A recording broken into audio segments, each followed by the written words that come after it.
Bom, eu sou Josemar Martins, Josemar da Silva Martins, mas as pessoas me conhecem como Pinzó. E eu ultimamente ando assinando como Josemar Martins Pinzó. Pinzó é um apelido que eu ganhei ainda no colégio, quando fazia quinta série. Errei o nome do navegador Vicente Anês Pinzon e ganhei o apelido. E me acostumei a usar desde lá, desde quando eu tinha 17 anos. Já uso, todos os livros que publiquei tem Pinzó no livro, então já considero incorporado, embora não tenha oficializado. Eu sou professor da Universidade do Estado da Bahia, no campus de Juazeiro, no Departamento de Ciências Humanas, no curso de Pedagogia e no curso de Comunicação Social. Sou membro do programa de mestrado em Educação, Cultura e Territórios Semiáridos. Fui do corpo de professores do programa de Ecologia Humana e Gestão Socioambiental. E sou de uma cidade muito pequena, é importante dizer isso, que é Curaçá, que fica no norte da Bahia, abaixo de Juazeiro, na margem do Rio São Francisco. Nasci no meio rural. Estou dizendo isso porque isso tem a ver com a história do livro também. E, enfim, tenho trabalhado esses anos todos com professores, formação de professores. Estou muito ligado nisso, mas tem uma relação com outros temas, inclusive o tema da ecologia humana, o tema da cidade, da cultura, são temas que me interessam. Bom, o livro Pesquisa e Criação, ele decorre de um trabalho de pesquisa, que eu estou chamando de Pesquisa e Criação, porque, primeiro, para reconhecer que há sempre um trânsito grande entre pesquisar e criar, e entre criar e pesquisar. Quer dizer, todo mundo que pesquisa, cria, né? Quando você pesquisa e vai comunicar o que pesquisou, no fundo você comunica isso criando uma obra. Mas também toda a criação de uma obra implica um trabalho de pesquisa. Quer dizer, os artistas plásticos, os músicos, o pessoal do teatro, todo mundo que lida eminentemente com criação desenvolve um trabalho de pesquisa. E o livro, portanto, parte desse pressuposto de que o trânsito entre pesquisa e criação é um trânsito intenso e fecundo. E o segundo elemento é que o trabalho de pesquisa e criação que tem no livro é um trabalho de autobiografia com professores, principalmente com professores e professoras do meio rural, que escreveram histórias. Então é um trabalho de autobiografia, mas uma autobiografia de fato composta, né, pela própria mão dos autores das histórias. Então, esse trabalho é um trabalho de criação, que na verdade é um trabalho de criação que precisou ser animado. Então a gente fez diversas oficinas para poder provocar o ato da escrita, que não é uma coisa natural, é uma coisa que precisa ser provocada, ajustada, revisada. Quer dizer, tudo isso faz parte do processo de criação.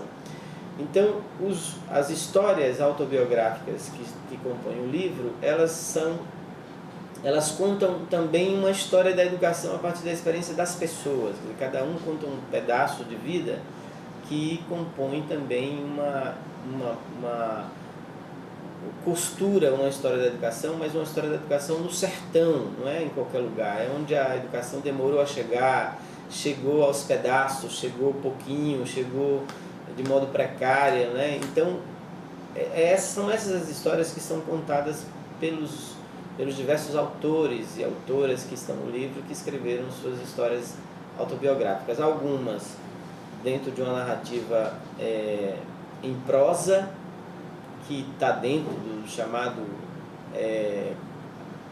acordo autobiográfico, contrato autobiográfico, mas tem algumas histórias contadas em versos, né, com poemas rimados e tal, e o que, de certo modo, amplia a ideia, por exemplo, da autobiografia. Que ela não precisa necessariamente ser só de modo...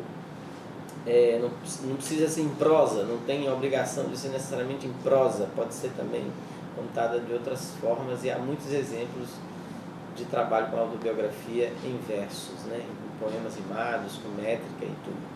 Então o livro tem isso, inclusive tem um pedaço da minha própria autobiografia, tem pedaços de escritos meus que são autobiográficos, que também estão no livro.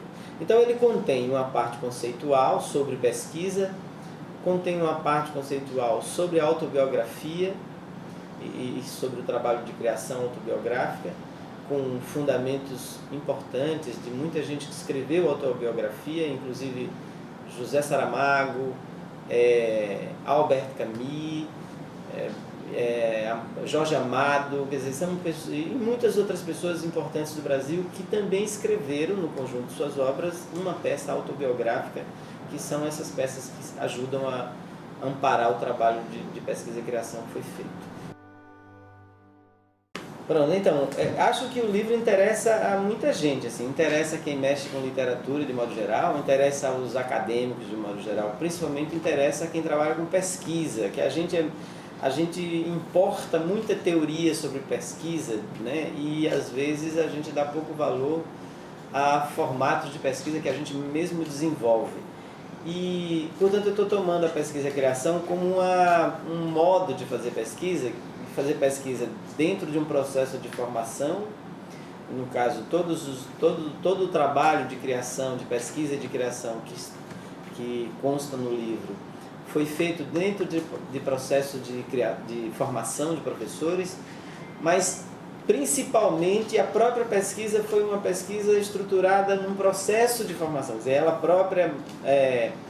ela própria foi manejada como parte de uma formação. Então, a discussão com literatura, por exemplo, que não é uma discussão que está dada entre professores rurais, por exemplo, a criação literária, os professores escrevem muitas coisas, mas eles escrevem muitas coisas burocráticas, relatórios, avaliações, né? Mas escrever literatura já é uma outra história. Para escrever literatura é preciso entrar no campo da literatura.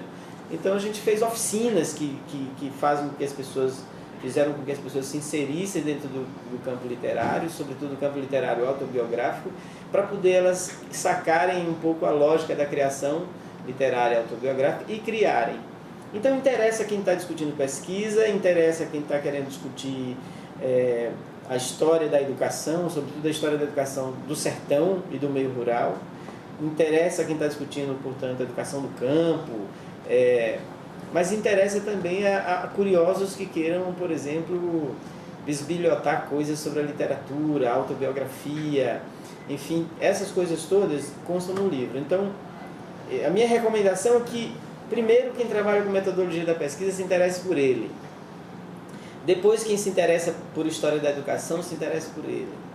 E quem se interessa por organização de processos de formação de professores também se interessa. Agora, fora isso, todos os outros públicos também podem igualmente se interessar pelo livro e ler e desenvolver uma atitude curiosa em relação a ele.